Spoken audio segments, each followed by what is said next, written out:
Read one book a day, and tonight we're diving into The Sense of an Ending. We all have a habit of weaving a reasonable ending for our lives and finding a decent excuse for our mistakes.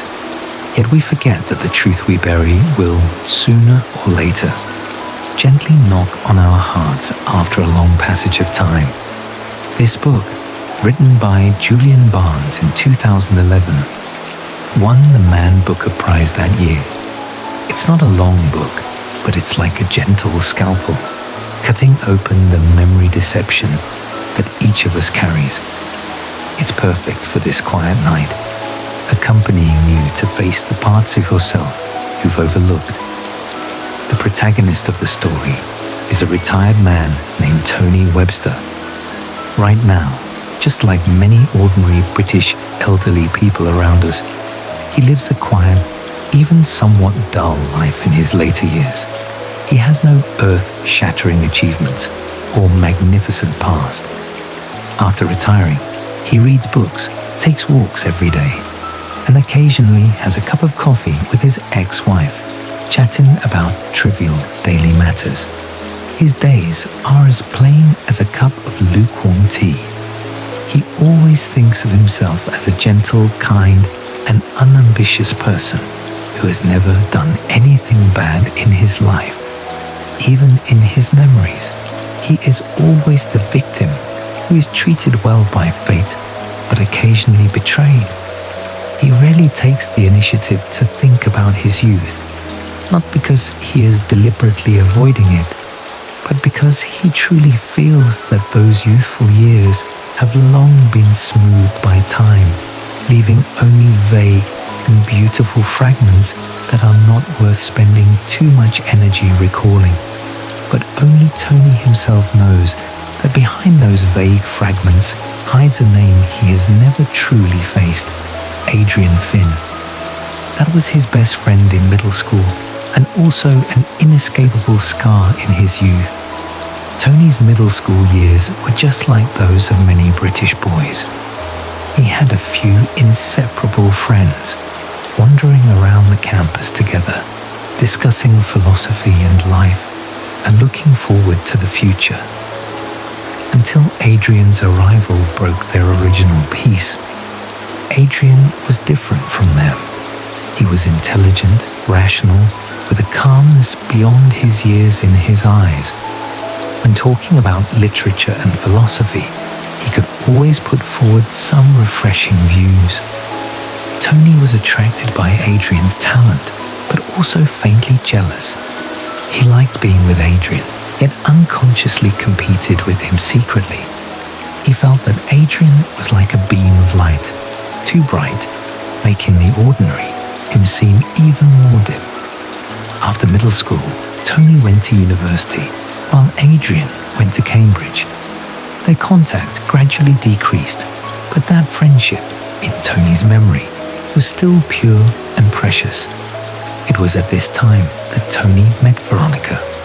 Veronica was beautiful, independent, with a hint of inaccessible alienation. Tony was attracted to her at first sight and pursued her relentlessly. During that time, Tony felt that he was the happiest man in the world. He was immersed in the sweetness of love and even began to plan his future with Veronica.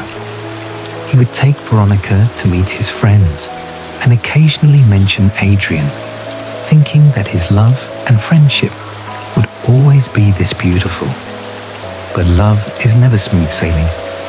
Gradually, conflicts arose between Tony and Veronica. Veronica's personality was full of stubbornness and rebellion. She disliked Tony's mediocrity, his complacent attitude, and even more, the inferiority he inadvertently revealed. And Tony also gradually felt that Veronica was too strong and cold. He couldn't understand her thoughts or keep up with her pace. The number of their quarrels increased. Their relationship became more and more tense.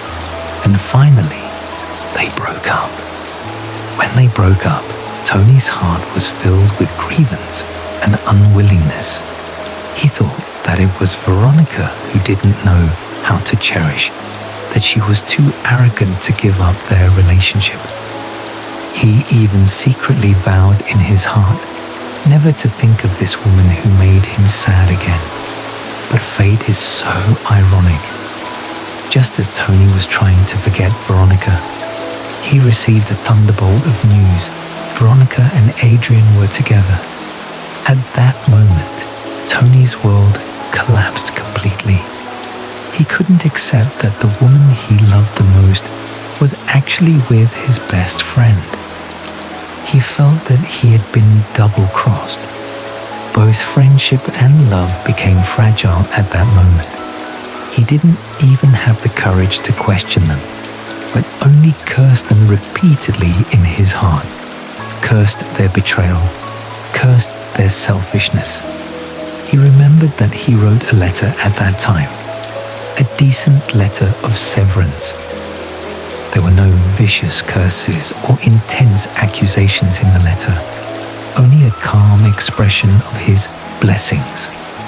Then he resolutely took all his things and completely cut off contact with both of them. He told himself that such a friend and such a lover were not worth his nostalgia. He wanted to start a new life and completely forget the past. In the days that followed, Tony did try to start a new life. He graduated, worked, got married, had children, then divorced, and step by step, he reached retirement. He rarely thought of Adrian and Veronica again. Occasionally, hearing some news about them, he just passed it by quickly, not wanting to delve into it. He even beautified that past in his heart, thinking how decent and generous his handling was at that time. Even when betrayed, he didn't become hysterical. He always firmly believed that he was the innocent victim, that it was Adrian and Veronica who wronged him. It was not until more than 40 years later that a letter from a lawyer broke Tony's peaceful old age. The letter said that Veronica's mother, Sarah, had passed away, and in her will, she left Tony a sum of money and an envelope containing Adrian's diary. At that moment, Tony's heart suddenly raced. The memories he had deliberately buried for more than 40 years surged up like a tide, catching him off guard. He didn't know why Sarah had left him these things, nor what secrets were hidden in Adrian's diary. He hesitated for a long time, and finally opened the envelope, trying to find the truth he had overlooked back then from the diary. But he never imagined that the content in the diary would completely subvert his decades of cognition. What made him even more collapsed was that when he accidentally found the decent letter of severance he had written to Adrian and Veronica back then, he realized that the decency and generosity in his memory were all lies. There were no blessings in that letter at all, only vicious curses and harsh insults. He called Adrian a thief, accusing him of stealing his lover. He called Veronica a traitor, scolding her for being shameless. He even sowed discord between Veronica and her mother Sarah, implying that Adrian could verify Veronica's indecency with Sarah. Looking at those sharp and vicious words in the letter, Tony seemed to see the selfish, harsh, and hysterical young man he used to be. He couldn't believe that those words had come from his own pen.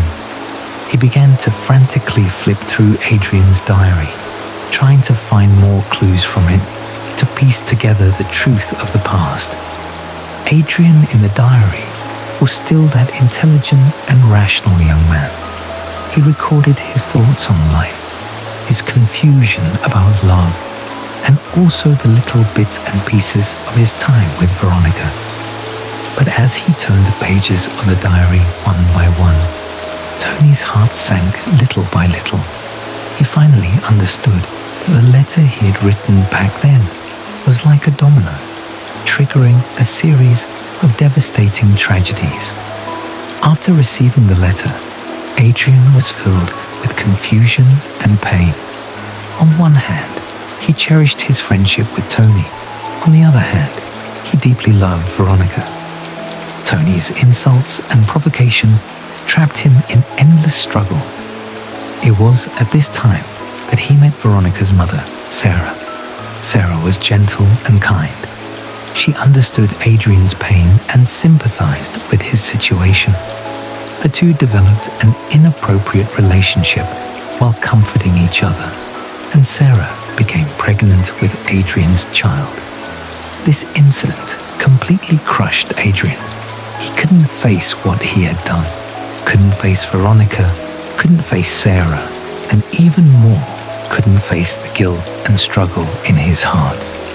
The reason and faith he had always adhered to collapsed completely at that moment. He felt like a sinner, a traitor, betraying both his love and his moral bottom line. In the end, in endless pain and despair, Adrian chose to commit suicide, leaving a philosophical suicide note and ending his young life. Tony held Adrian's diary sitting at his desk, cold all over, his mind blank. He finally understood that he was the real culprit behind Adrian's death. It was his malice, his harshness, his selfishness that indirectly killed his best friend. For decades, he had been deceiving himself with forgetting and beautification, portraying himself as an innocent victim, never thinking that a harsh word or an action he had made back then could have such serious consequences. He thought about his peaceful life these years and his indifference to the past, and suddenly felt extremely ironic. His so-called letting go was just an excuse to shirk responsibility. His so-called innocence was just a lie to comfort himself. He began to frantically look for Veronica. He wanted to apologize to her, to confess to her, to know how she had been all these years. But when he finally found Veronica, he found that she was no longer the beautiful and independent girl she used to be. The years had left deep marks on her face, and her eyes were full of exhaustion and alienation, even a hint of imperceptible resentment. Faced with Tony's apology, Veronica seemed extremely calm. She had no anger, no accusations, just said lightly, "It's all in the past. No need to mention it again." But Tony knew that some injuries, once inflicted, can never be repaired. Some mistakes, once made, can never be forgiven. Veronica's calmness was more painful than any accusation, because he knew that he had long been completely excluded from her life, not even having the right to be accused. Tony began to re-examine his life. He found that he had been escaping all his life, escaping his mistakes, escaping his selfishness, escaping his mediocrity. He always thought that he was an ordinary person, that making mistakes was inevitable, and that everything would be forgiven as time passed. But he forgot that time can heal the surface scars, but it cannot erase the guilt in the heart. It can make us forget the details of the past, but it cannot change what has already happened. The sense of an ending he had always pursued, the desire to endow his life with a reasonable order and meaning, turned out to be just a lie we weave for ourselves, and the so-called meaning was just an excuse we used to comfort ourselves.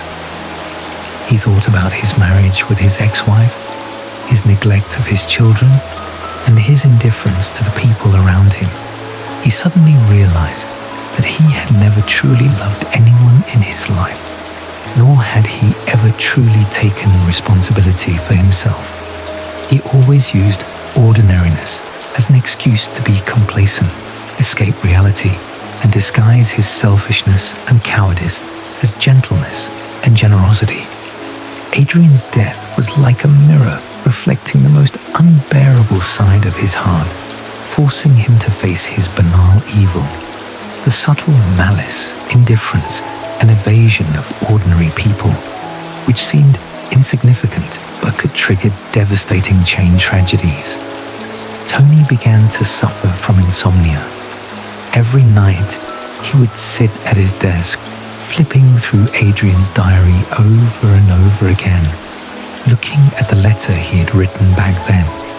His heart was filled with guilt and regret.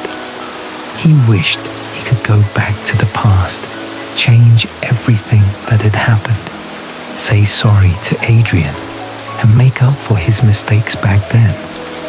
But he knew that time could not be turned back, and everything in the past could not be changed.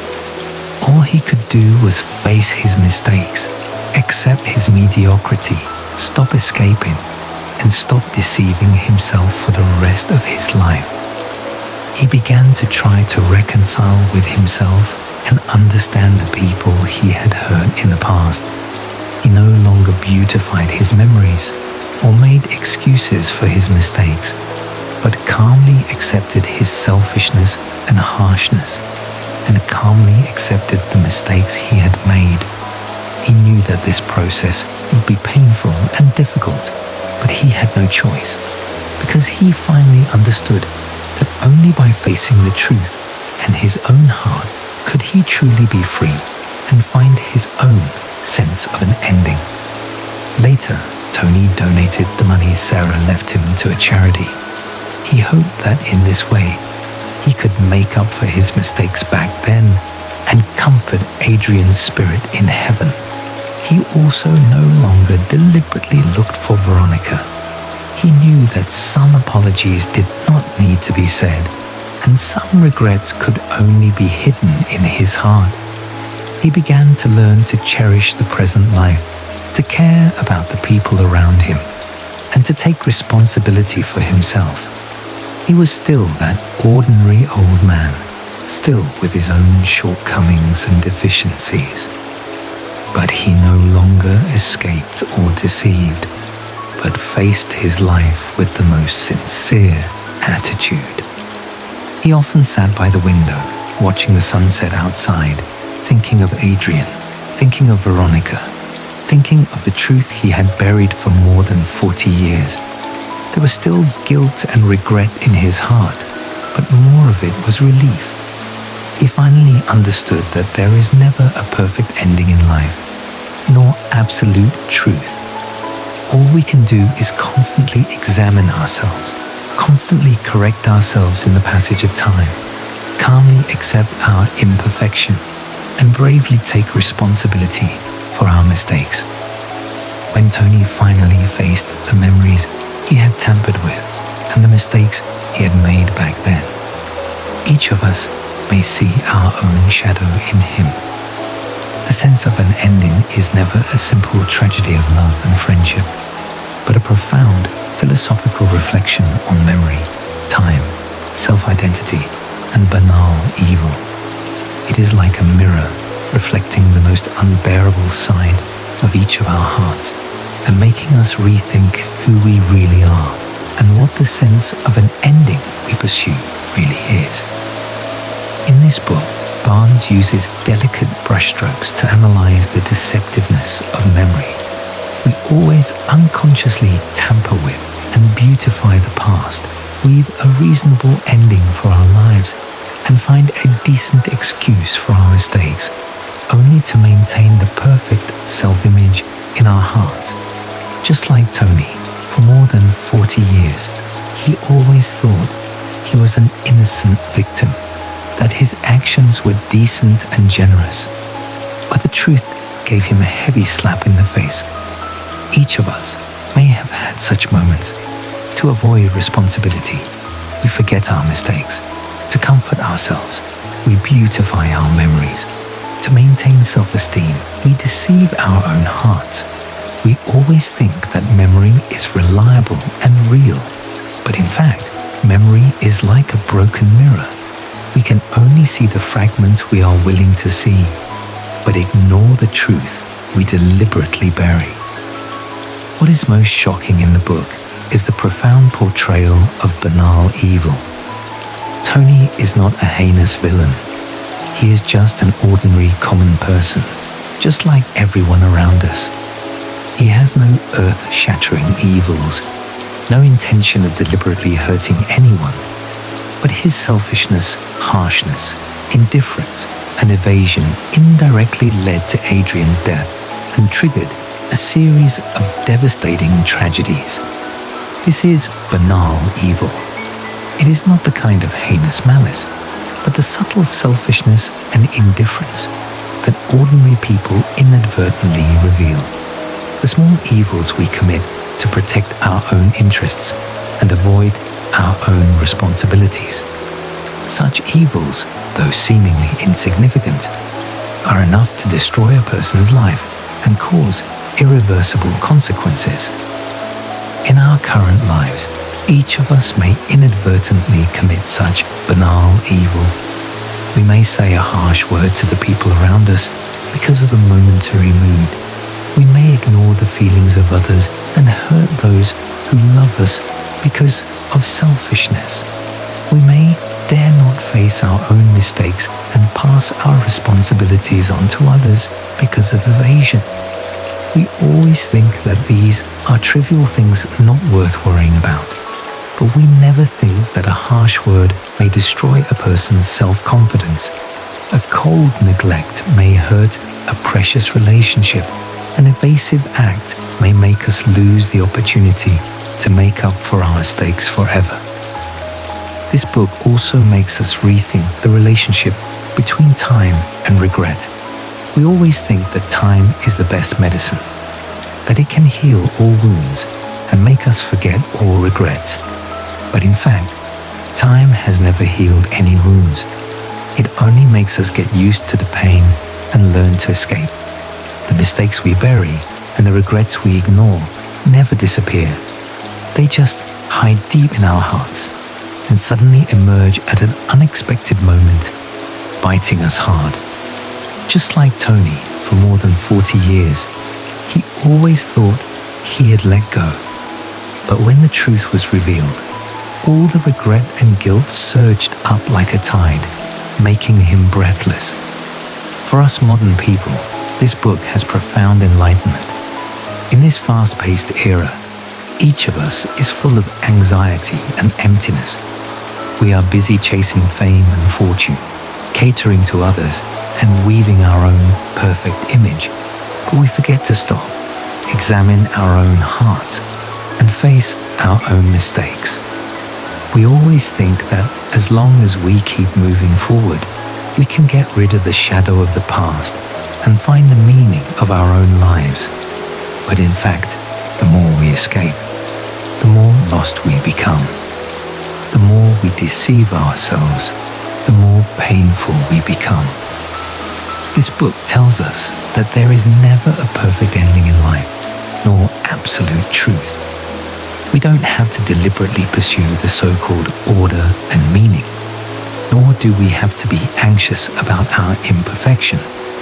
True growth is not never making mistakes, but daring to face our mistakes and bravely take responsibility for them. True liberation is not forgetting the past, but accepting our past and reconciling with our own hearts. Each of us is an ordinary person with our own shortcomings and deficiencies, our own selfishness and indifference. This is not shameful.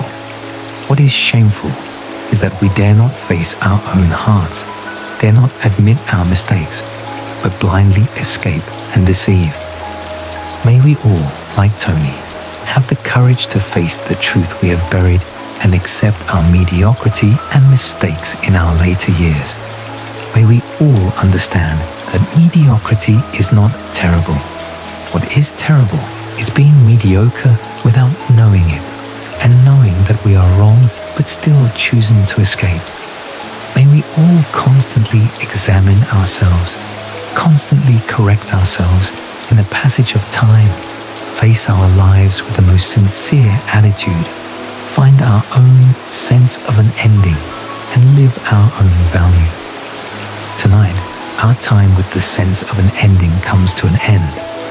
This book has no magnificent plots or thrilling twists, but with its most delicate brushstrokes and profound philosophical thoughts, it tells us memory can deceive us, time can test us, and we must eventually learn to face our own hearts and accept our imperfection. It is like a gentle light illuminating the overlooked corners deep in our hearts on this quiet night, and making us understand that the most precious thing in life is not a perfect ending, but the courage to face the truth and the calmness to reconcile with ourselves. No summary can replace the original work. A good book is worth reading page by page. Good night, and wish you a sound sleep tonight.